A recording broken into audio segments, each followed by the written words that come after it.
Good afternoon, everyone. Welcome to the Tent of Many Voices and the Core of Discovery 2. We are a traveling exhibit that's following the same time frame and path that Lewis Clark did 200 years ago, and our goal is to visit communities and reservations across the Lewis Clark Trail, educating people about all different aspects of the expedition. We have our exhibit tent over here where you can take an audio tour. We have replicas of the keel boat, the pirogue, and the dugout. We are also joined by our federal partners, with the BLM, Bureau of Land Management, and the U.S. Forest Service, as well as the Montana Air National Guard. So please join all of their booths as well. The Tent of Many Voices was a place designed for people of many different professional backgrounds and cultures to come and share with us their knowledge and wisdom as it relates to the Lewis and Clark expedition. So I'm very happy to introduce Amy Moss, a member of the 3 affiliated tribes in North Dakota, and she is going to be talking to us about prairie plant use. So let's all welcome Amy Mossett. Thank you. Thanks. It's so nice to be out here. It's so nice and warm. I'm going to spend about the next 35 minutes maybe talking about plant use that is specific to our tribes in North Dakota. She mentioned that I am from the 3 affiliated tribes, and the 3 affiliated tribes in North Dakota are the Mandan, Hidatsa, and Arikara. And of course, for all of you who know this Lewis and Clark history, from beginning to end, Lewis and Clark encountered the Arikara in northern South Dakota on the Missouri River just over 200 years ago. They encountered the Mandan in October of 1804 on the Missouri River still, but it was right in the center of North Dakota, about 1 hour north of present-day Bismarck, North Dakota. And then 7 miles up the river on the Knife River, Lewis and Clark encountered the Hidatsa. I am not Arikara. I am Mandan and Hidatsa. And I am specifically Nuata Mandan, which are the Mandan who live on the west side of the Missouri River, and I am specifically Awa-Dicha Hidatsa, the tribe that really actually the Awa-Dicha Hidatsa are the first people who lived in North Dakota. We preceded the Mandans, we preceded everybody. And the Awa-Dicha Hidatsa, of course, there was a village named for us, and we moved around, but our last real permanent village in North Dakota was on the Knife River, on the south bank of the Knife River, and that, interestingly enough, is the village that Sagagawea lived in with her French fur trading husband, Toussaint Charbonneau, and that was the village she left from to join the Lewis and Clark expedition, and that was the village that she returned to in August of 1806, when Lewis and Clark came back through what is now North Dakota and then proceeded on the journey back down to South Dakota. St. Louis. Yeah, they did go back through South Dakota. How could they forget South Dakota, especially on the journey up? Today I want to talk about plants and how we use plants, and really how, and this is really specific to all tribes, that we lived with the earth's abundance, because the earth provided abundance to all of us, and we shared in that. And in the short time that I have, I want to talk about how we use plants for everyday use, how we use plants for to supplement our gardening, how we use plants for food, and then how we use plants just for our dwelling places. Probably the most important plant, like I can't say the most important plants because all of the plants were important. Am I hitting the right button here? Oh, okay. This is a village that was painted by George Catlin in the 1830s, and this village is Awa-Dicha. This is the village on the south bank of the Knife River. And if you went into an Earth Lodge village, you would see these massive structures. These are our Earth Lodges. We did not live in teepees. We were not a nomadic tribe. The Mandan and the Hidatsa and the Arikara were agricultural people, and we actually farmed the land on the northern plains about as far north as you could farm. And we farmed successfully. And tomorrow afternoon at 5 o'clock, I'm going to do a program on traditional Mandan and Hidatsa gardening. And but these Earth Lodges, they're not very impressive from a distance. I don't think they are. they're not really impressive until you get inside of them, and then you see the structures, and you see these massive, gigantic cottonwood logs that were used to build these earth lodges. And the interior of the earth lodge, the logs were so gigantic. The men would bring the logs in, and they would help set up the four corner posts in the interior of the lodge, and then the women brought in the rest of the logs and basically built the villages with cottonwood logs. And the reason I wanted to mention this is because cottonwood was really important to us. It provided fuel for the fires. There was a huge fire pit in the center of the earth lodge. It provided feed for the horses. And these earth lodge structures were large enough that in the wintertime, very often, or in the summertime, we would bring the horses, or the best horse that we owned, that we did not want taken by our enemies, and we would actually bring them inside the lodge. And there was, in some of the larger lodges, right in the interior of the lodge, there would be a little corral place where the horse may have been kept overnight, because we were enemies with the Sioux, and we always took each other's horses. I mean, that's what the men did. And horses were a very valuable animal to all of our tribes. So anyway, the cottonwoods were really important because they provided our home. They provided the fuel to keep the fires burning so we could cook our food, warm up the lodges. It does get rather chilly over there in North Dakota on the northern plains.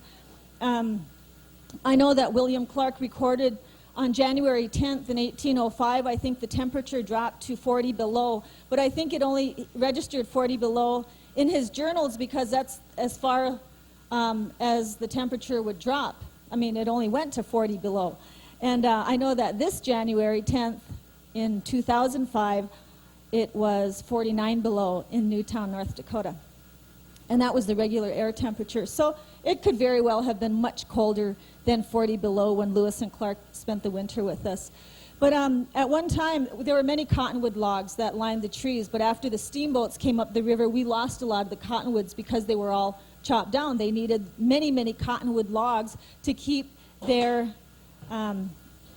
fires burning in those boats. Okay, cottonwood. Cottonwood is a very important tree. There were other trees, and we used trees, shrubs, grasses, roots, all these things, and I'll very quickly talk about some of the other trees.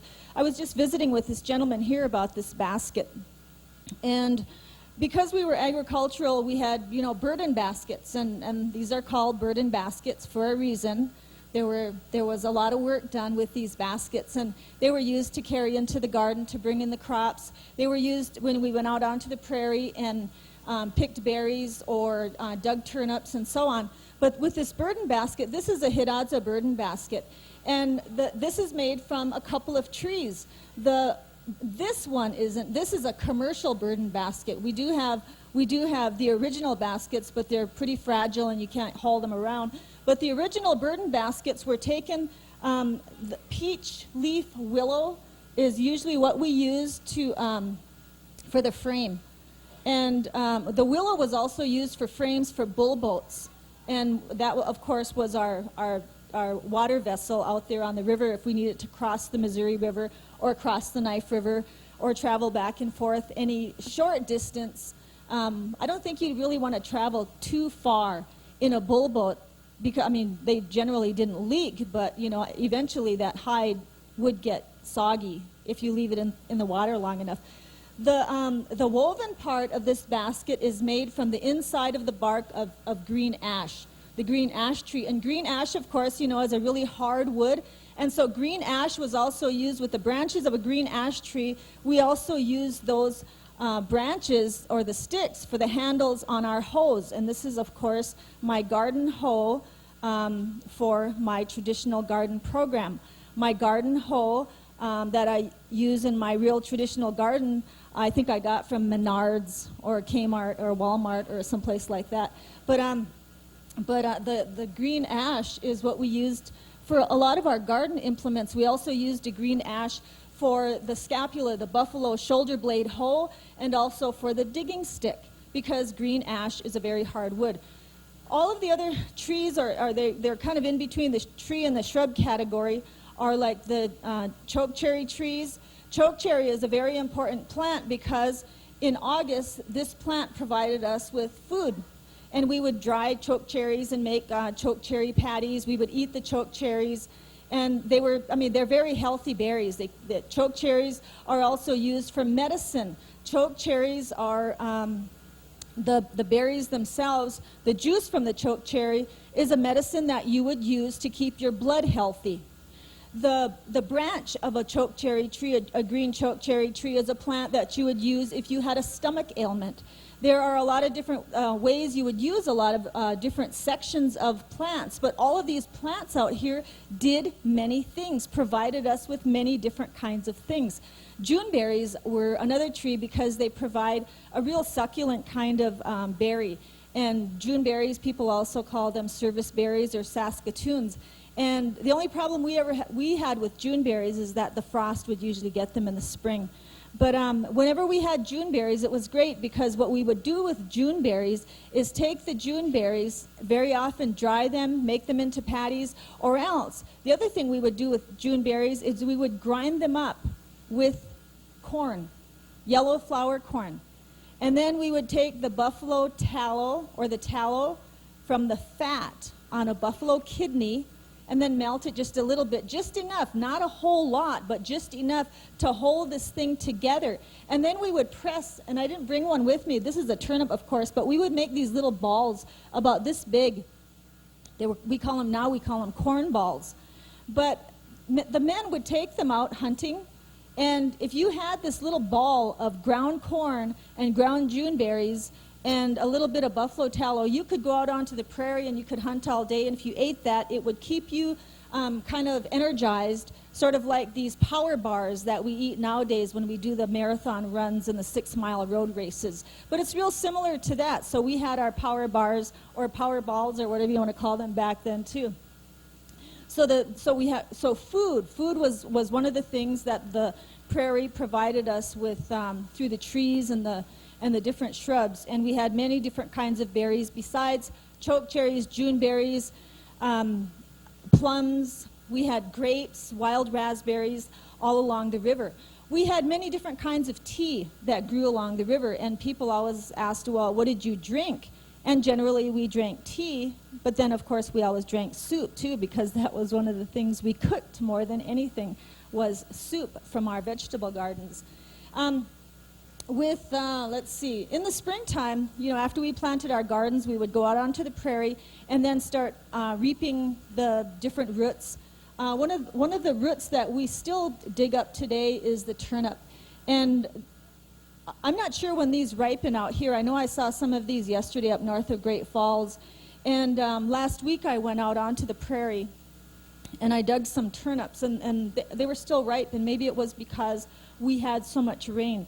But Meriwether Lewis mentioned on the journey up the river that Sagagawea had dug some roots, and they called it a white apple. And this is also called tipsin and breadroot and a lot of different kinds of things like that, but we just call it a turnip now. In Hidatsa, we call it ahish. Ahi is how you would say this in Hidatsa. If your name was turnip, your name, of course, then would be ahish.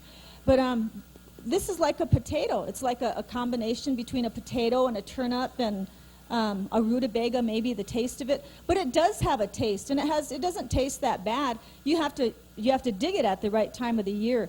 And so by the time, I think Lewis mentioned he didn't care for the taste of it, it probably had already started to get a little woody, and the taste was sort of going out of it. This plant was really important because we would dig a lot of these turnips, and then we would peel them and braid them. And this is a turnip, and this is actually only part of my turnip braid, which finally broke because I drug it around with me for so long. And this really was quite a long braid. And it's if you know how to French braid hair, you can French braid corn, and you can French braid turnips, and you can, or I shouldn't say French braid. They might think Toussaint Charbonneau taught us this, but he really didn't. It's just a braid. It's just a long braid. And this is what we did to all of our food. We dried everything. That's all you could do with it. You dry it, and then you reconstitute it when you put it in your clay pot and cook it inside the earth lodge. And so, of course, we had, that was food. let's move on to another village here. This is just another example of this is actually on a slant Mandan village, south of Mandan, North Dakota. And the only reason I put this slide up here is because I had a Hidatsa village on there, and I wanted to have a Mandan village too. And this is a replicated Mandan village. You can visit this village today. There are only 5 earth lodges here. But outside the earth lodge, you see those scaffolds there? That's all cottonwood. And the scaffolds are up high, and on the scaffolds is usually where we dried everything. And this is part of my garden program too, but all of the corn and everything that we dried would be hanging on those scaffolds.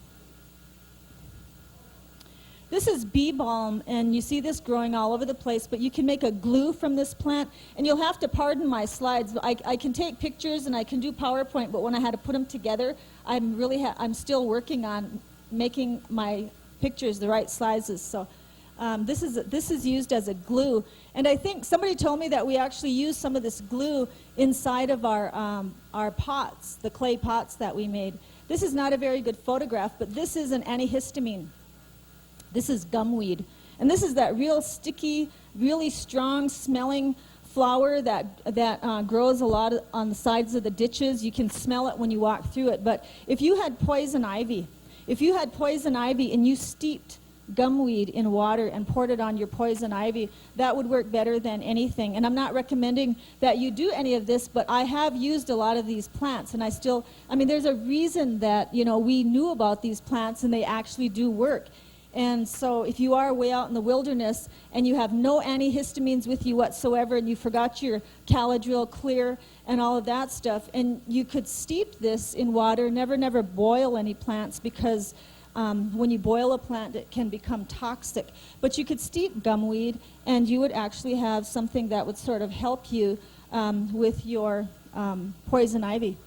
But the best medicine is always prevention. And you should always know what poison ivy looks like, and don't walk through it. Unless you take Singulair every day. Then you can walk through poison ivy. My slides turned out, I'm not sure what happened with my camera, but this is yarrow. And people grow yarrow in their yards, but yarrow grows abundantly out there on the prairie. This medicine is for ears. This is for earaches. It's an earache medicine. I chopped this off too. This is the whole picture is just very nice if I could get it on here. This is yellow or prairie coneflower. And a lot of times people confuse coneflower because there's purple prairie coneflower, yellow prairie coneflower, and purple coneflower. And the only reason I showed this is because this medicine was used for rattlesnake bites. And we have, a lot of rattlesnakes out in the prairie. And rattlesnake bites can be deadly, but this was used to treat rattlesnake bites. This is goldenrod, and I decided it's okay if I chop the tops of this flower off because they haven't bloomed anyway. And the top of this flower is yellow, and usually in August, goldenrod will bloom. But you recognize goldenrod; it grows abundantly all over the place. And goldenrod is used for your complexion. And when people had any kind of skin ailment, this again was a plant that we would steep, and then people would make poultices or different kinds of things, treatments.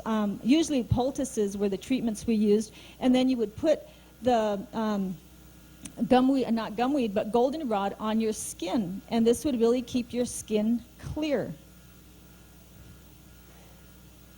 This is yucca. This is a yucca plant, and the root of this plant is soapy. Some of these plants are actually called soapweed, or in some instances you see this is called soapweed. If you took the root of this plant and you sort of peeled off that really barky or the fuzzy stuff on the outside of it and swish this around in water, you'll suds up the water. I have not tried this, but I've been meaning to, because as I get older, I notice when I comb my hair, that pile of hair laying on the floor just keeps getting thicker. And somebody told me that soapweed, in addition to being a soap and really a shampoo, will actually thicken your hair. Now, I'm not guaranteeing this, but it's worth a try. I know I'm going to try it. But it's good for your hair. And if you shampoo your hair with yucca, and I know that people have actually made shampoos with yucca in it, but this is supposedly a plant that you might want to try if you want to thicken your hair. This, of course, is one of the most powerful plants on the prairie. And this grows in abundance. This grows all over the prairie in North Dakota, and it's called purple coneflower. And it is illegal to pick this plant on any reservation lands, on any public land, or any state land in the state of North Dakota. And the first organization or the first entity in North Dakota that outlawed the picking of this plant was the 3 affiliated tribes in North Dakota. Because about 10 years ago, there were pharmaceutical companies that were paying young kids $28 a pound to go out and pick this flower. And they didn't know whose land was whose, and they were just going out there digging this stuff up. But this is a powerful plant. Purple coneflower is an antibiotic. It's an antihistamine. It's an analgesic. This plant was used for everything. If you have a toothache, or if you have any pain anywhere in your mouth, if you take the root of this plant and you put it in your mouth will be instantly numb. It's an anesthetic. Purple coneflower is used today. People buy purple coneflower as a preventative medicine to boost your immune system. And we used this plant always. And people still use this plant today. They still make it into a tea. But you can buy purple coneflower over the counter, of course. And with all of the herbal remedies and all these different kinds of medicines, though, it's always important to remember to consult with a doctor before you use any of these medicines, because our systems are all different, and so you have to be real careful about using plants. Purple coneflower is also used for snake bite. And there's just another picture of the purple coneflower. This is, I just had this most beautiful picture of this beautiful yellow flower, but it got chopped off. And it's there in my computer, but I couldn't get it into that little screen. I tried everything. But I was thinking yesterday, I took this picture just yesterday, and I have some other pictures of these beautiful flowering cactus plants. And, one of the things I think that Meriwether Lewis liked the least, or one of the things he complained about the most, was prickly pear cactus. And I guess I don't blame Meriwether Lewis for not really seeing the beauty in that yellow flower, so it's okay if I chopped it off, because he had so much trouble with that prickly pear cactus. And I was out there taking pictures yesterday, and I had one little thorn that I knelt in, and I was wearing really thick denim jeans, but just a little, not even a quarter of an inch thorn in my leg. But you can imagine stepping in this cactus, and it can penetrate your moccasins. It's a terrible plant. It breaks off those little spines on there are real dry, and they break off inside your skin, and before you know it, then you're having all kinds of skin ailments. But this and the gnats. We had it all yesterday on that walk out to the Sulphur Springs. But we also had 45 SPF sunblock, and we had off, the real powerful kind that was kind of nice scented, and and we also had an umbrella, and we took all of that out onto the trail, so it made it a little more comfortable on the walk out there. But I really did feel for Meriwether Lewis. He's not my favorite hero of the Lewis and Clark expedition, but I couldn't help but feel sorry for him yesterday as I was walking back from the Sulphur Springs. And of course, the Sulphur Springs, that's the place where Sacagawea nearly died. And I often wonder, how this history related to her would be interpreted today if she had died here in Montana. I think that would have been a real interesting story, because she almost died at those Sulphur Springs, or near that Sulphur Spring north of Great Falls. Let's see, I think this might be my last slide. Yeah, we'll just leave that last slide up there in memory of Meriwether Lewis.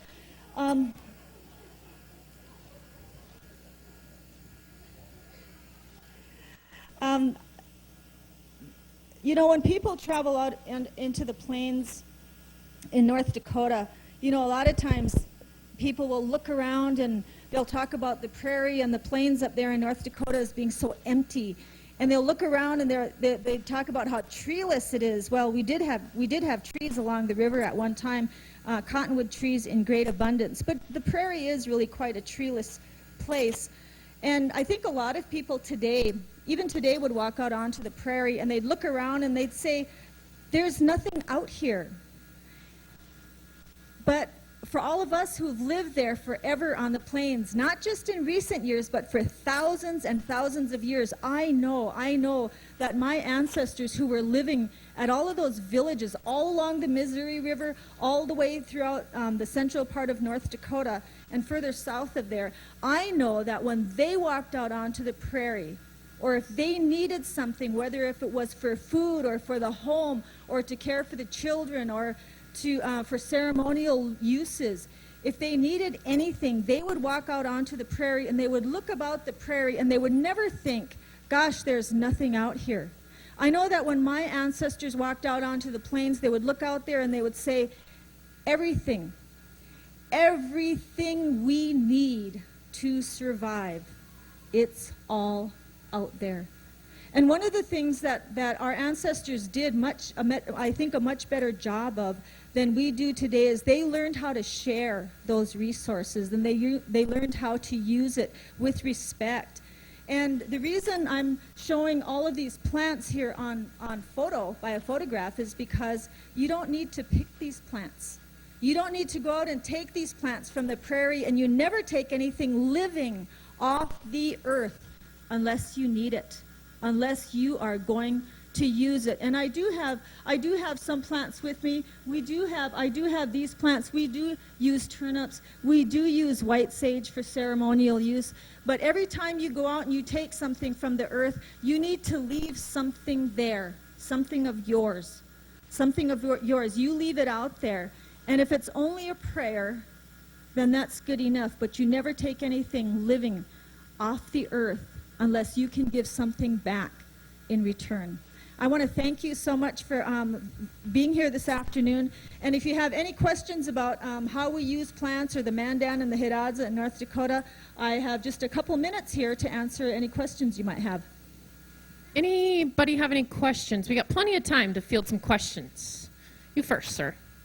You said your society was agricultural based. Did you actually farm or did you harvest? I mean, did you go out just to pick, plant? Or did you grow fields of yes. plants? We grew fields, very large fields, and actually that's our agricultural lifestyle is really what caused people to come to our part of North Dakota, or where it is North Dakota now, to trade with us, and we engaged in international trade because of women's work. And the women were the farmers and the women of the Mandan tribe, and the Hidatsa became agricultural too, but the Hidatsa really adopted a lot of the farming techniques and that whole the whole society, the whole agricultural society from the Mandans.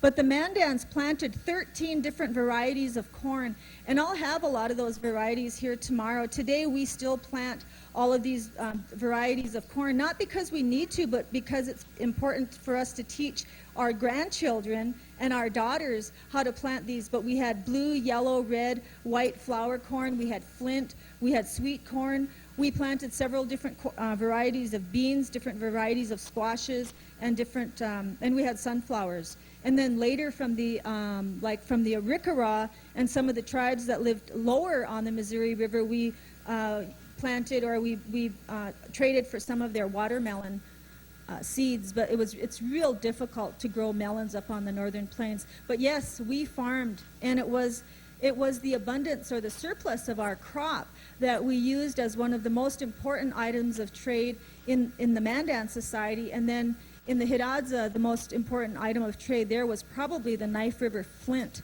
the flint that was used for the knives and weapons and all of that. So yes, we did harvest. And then just like every other tribe, we went out onto the plains and along the river and harvested the roots and the berries and the tea and all of the other edible plants, and all of the plants that we used for ceremonial purposes. And we also, there were also plants out there that you could use for fragrance, perfume, like wild bergamot. It's also called horse mint. And I, for the life of me, cannot figure out why anybody would use that for perfume. Because if you ever, have any of you ever walked into a field or like a patch of wild bergamot?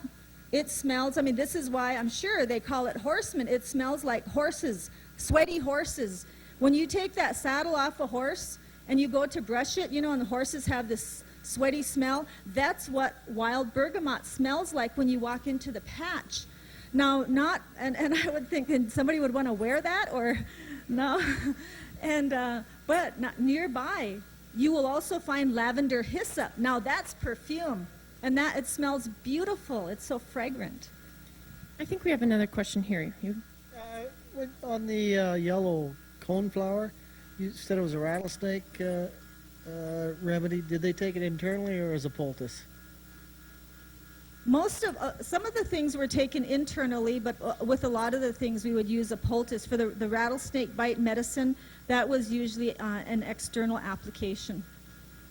And the other thing, too, that helped with medicine, and doctors are going back more and more, and in using this kind, along with therapy, is prayer.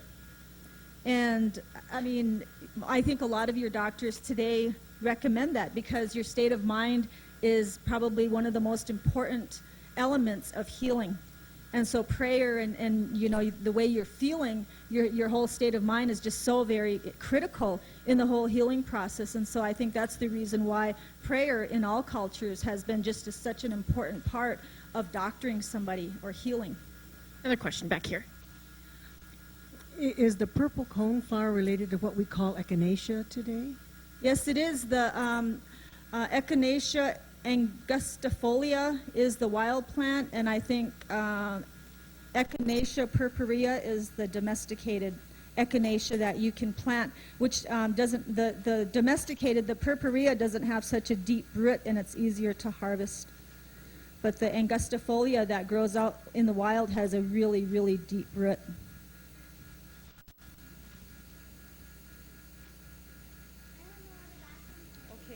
Could you tell us how you stored your corn and your food, like for year-round? Where did we store it? Or how? How did we store it? We would store the corn. We would have corn braids hanging in the earth lodge in different places within the earth lodge, and it's real dry on the prairie, especially in western North Dakota. It's real dry. You'll see, I think archaeologically, that none of our ancestors ever really lived in eastern North Dakota because it's a floodplain. But of course today our highest population is in eastern North Dakota. But it's very dry, and so it's easy to dry corn in real dry weather, real arid climates. And then we had cache pits. We had these gigantic, really tall underground, they'd be like root cellars, and they were bell-shaped, and they were so deep. For me, I would need a real tall ladder to get down into that cache pit.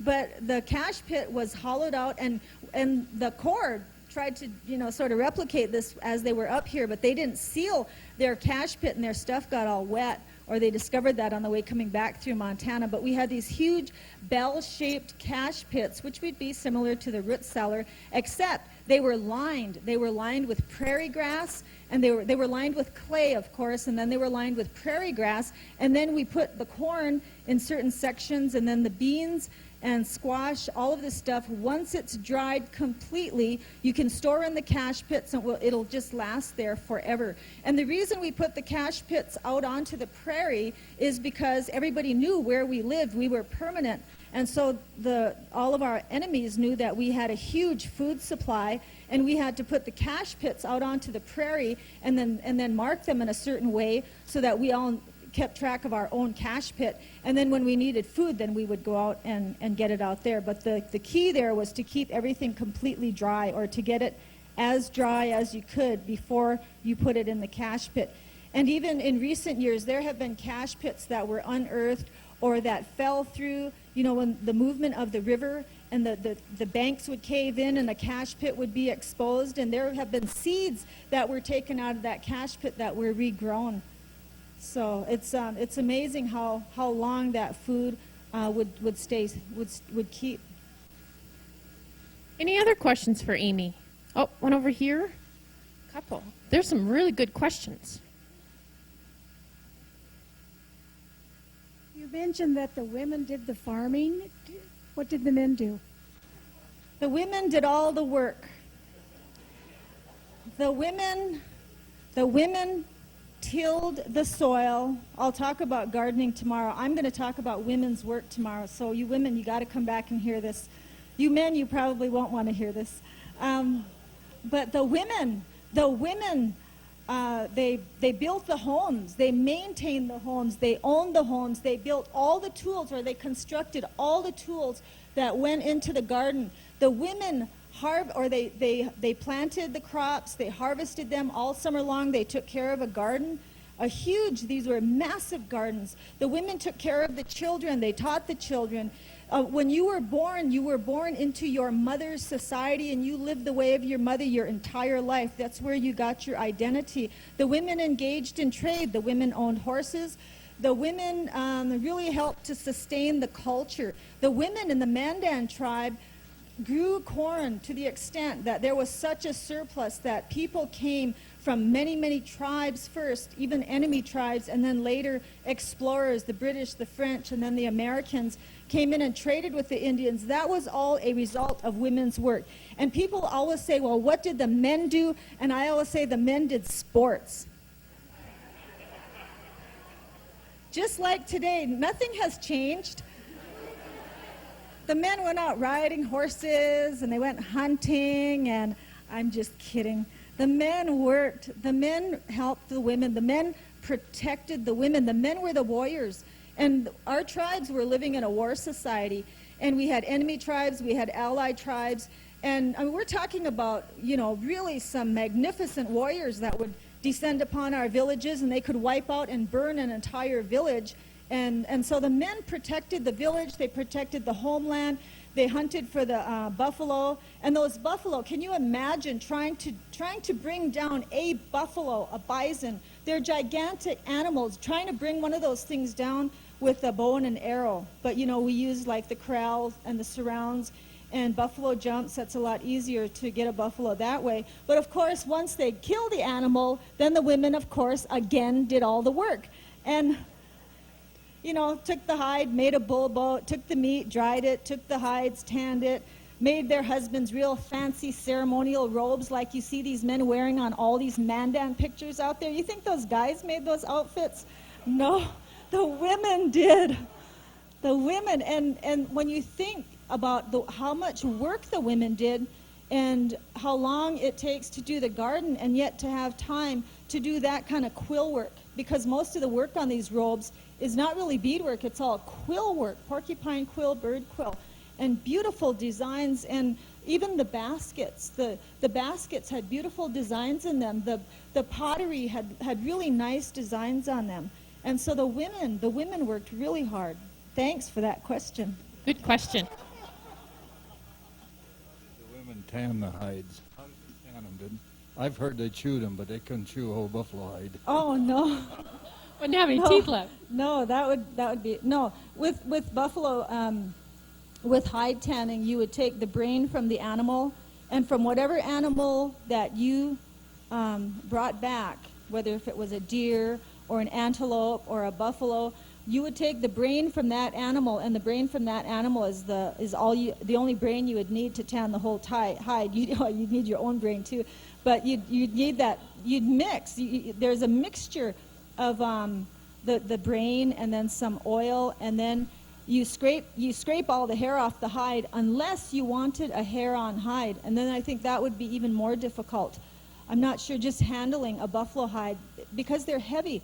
I fleshed a buffalo hide with my 12-year-old daughter, and it took us all afternoon to do that. And I had an electric drill, so I made my own frame, and I had a deck out in the back, and I have running water with a hose. And this was a gigantic buffalo hide, and it was only a 2-year-old buffalo. And we had Chicago cutlery, and we didn't use a flint knife scraper, But when the women, you know, they would flesh the hide with a flint knife scraper, and then they would scrape the hair off the hide with the elk horn that had a flint knife blade attached to it. Scrape all the hair off, and then you rub that brain and oil mixture into the hide after it's all washed and stretched out. And then that's what softens the hide. It's a real long process. You also have to do a lot of stretching and pulling a hide back and forth. Usually you have like your favorite tree with real rough bark to stretch it out. You have to break down the fiber in that hide.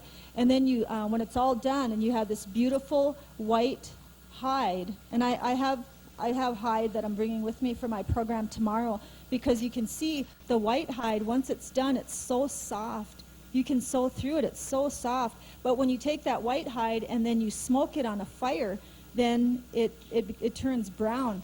But it doesn't just turn brown. When you take that white hide and you smoke it over a fire, you're waterproofing the hide, and you're also completing the chemical process of tanning a hide.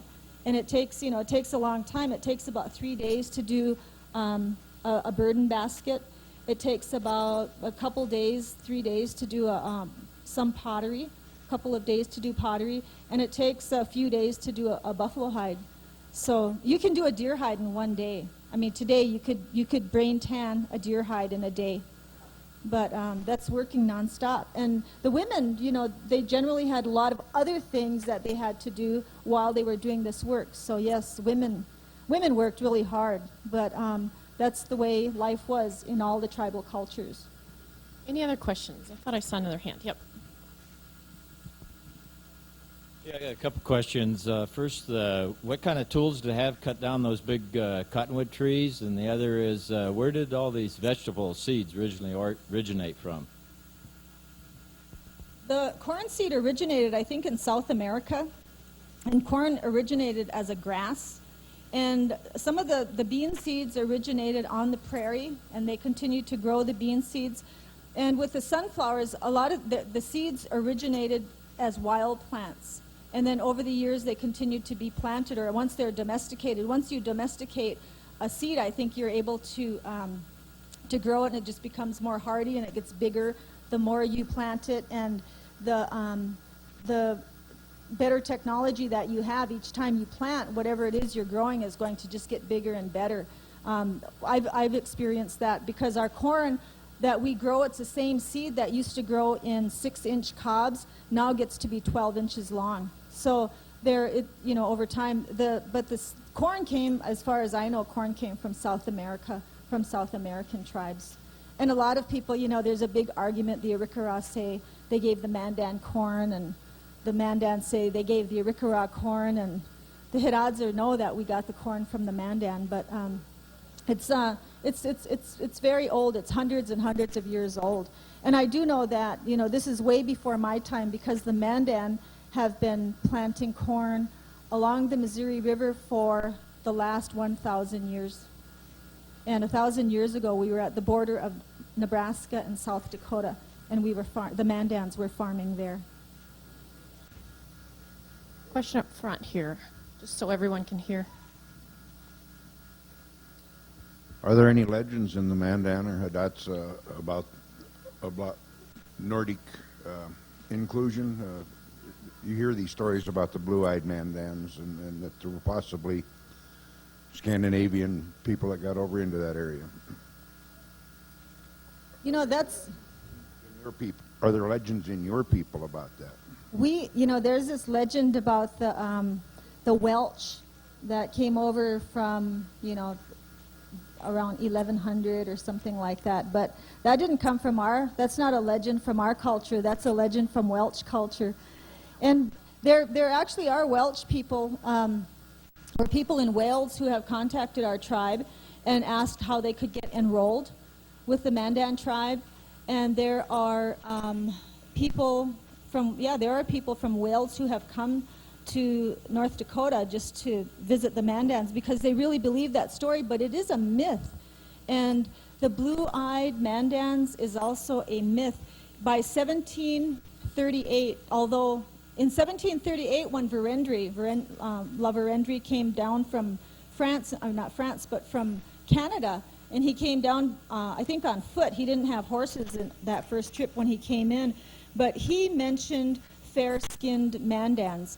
And I think that in the Mandan tribe, I think that there was some deficiency in our color, the hormones or the pigment in our skin. I think there was something there, some genetic deficiency perhaps, that affected the pigment in our skin and our hair, because the Mandans didn't have blue eyes and they didn't have blonde hair. There were Mandans who had sort of grayish colored hair and grayish colored eyes and kind of lighter complected skin.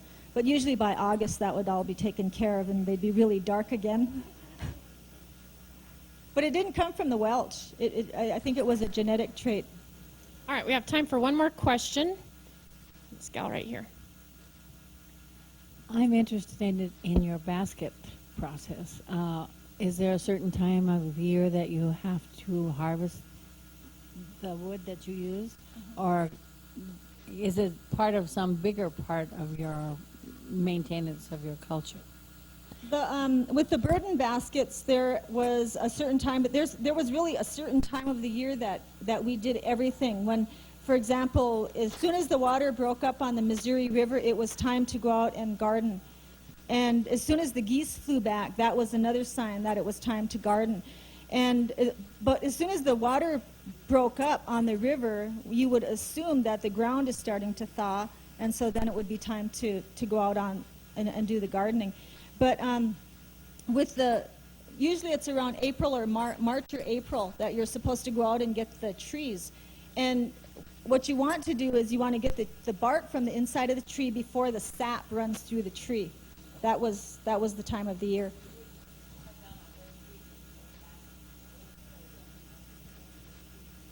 Well, yeah, we would use the tree for firewood, probably to any.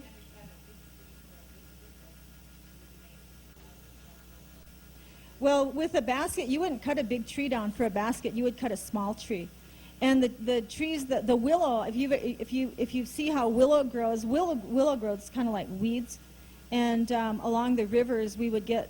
You see a lot of sandbar willow now, but this peach leaf or the willow that we used originally in the baskets is really difficult to find after the dam was built and a lot of the land was inundated.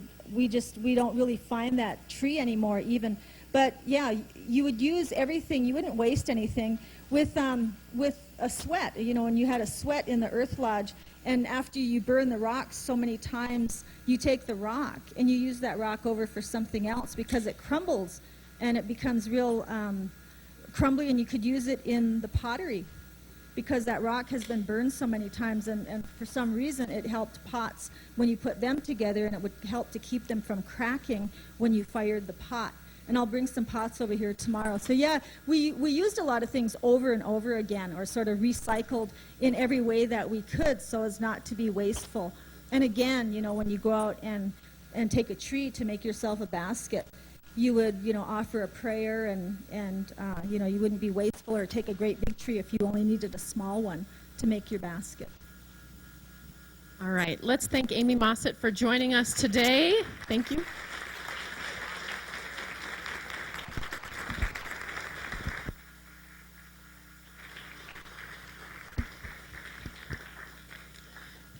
As she said a couple times, Amy will be back tomorrow at 5 o'clock to talk about traditional Mandan and Hidatsa gardening. So please join us back tomorrow at 5. And what? Oh, and granddaughter gets to help her with the gardening program. So we're going to continue with our programming for the day. At the top of the hour, we're going to have a program entitled Grizzly Bears and the Human Spirit with Denise Pingaroth and the U.S. Forest Service. So please join us back here in about 10 minutes for our next program. Thank you and have a good day.